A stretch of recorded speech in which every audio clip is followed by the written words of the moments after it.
I think the writers did an incredible job of figuring a way back into Pike's journey by not assuming he's just gotten over what he's seen. They had to start him in a place where it begins with the question of, okay, what do you do with your life when you know the outcome is preordained and it's not pretty? First contact is just a dream, until one day, it isn't. The thing that they came up with to get him back into the game is that number one goes missing. And that was a very smart decision because one of the few things we know about Pike is that he values his crew members' lives over his own. So when he goes back, it's not a choice. He has to get back in the game. And so that gives us an opportunity for him to have to battle with this in the game and not in the abstract.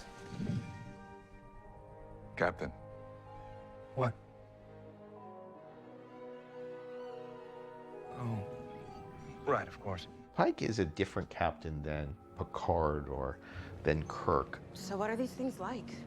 Well, first off, they're not just the command crew. Captain wants, regular people to hear what's actually happening on the ships. It's interesting because Henry and I talked a lot to Anson before the show started, and he started talking about how he likes to cook and how so much happens in his kitchen. We kind of went, and instantly redesigned his quarters to be around a giant captain's table.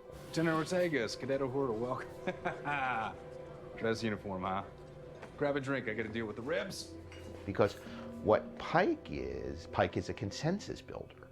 He likes to get everybody together, get everybody's hands dirty. As he says, you can do two things. My favorite scene from the season is probably in episode 5, when T'Pring and Spock switch bodies. Spock has an anxiety dream, and he fights himself. But fighting myself is illogical.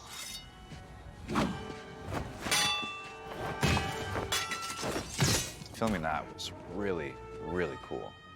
Really challenging, really difficult. I had to learn both sides of the choreography and then perform them with these wonderful stunt performers that we have. And it was just so fun to play Spock's Vulcanness, just his pure Vulcanness, his emotionlessness, and then his utter human side.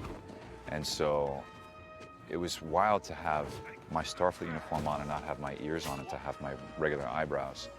And to play into Spock's bigger emotions, right? He's kind of like, this thing's happening in front of him that he can't quite believe. It doesn't make any sense, it's illogical. I'm about to show you something really very cool. See what that says? This is our AR wall. And what it is a very large array of networked high definition screens. And if you come with me around here, it goes, as you can see, it goes all the way around the edge of our sound stage.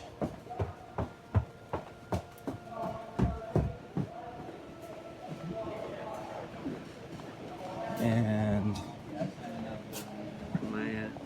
you look here, come around the side.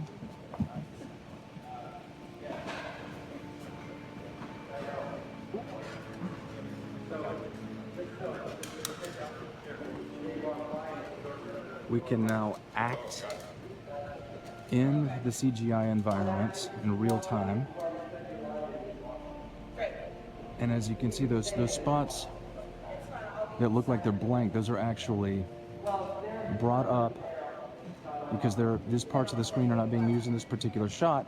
We can use those parts as lighting for the scene. And it goes all the way up. And if we wanted to make it 360, we could, but we're shooting from this side and doing French turns, which means that we can turn the scene around and shoot the other direction with the other part of our CG environment because we control the environment.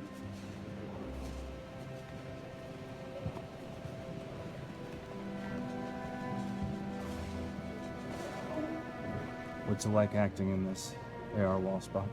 It's pretty great. Makes work easy. I don't have to imagine that in my brain. What do you think, Sam Kirk? Brings us right into these strange new worlds, doesn't it?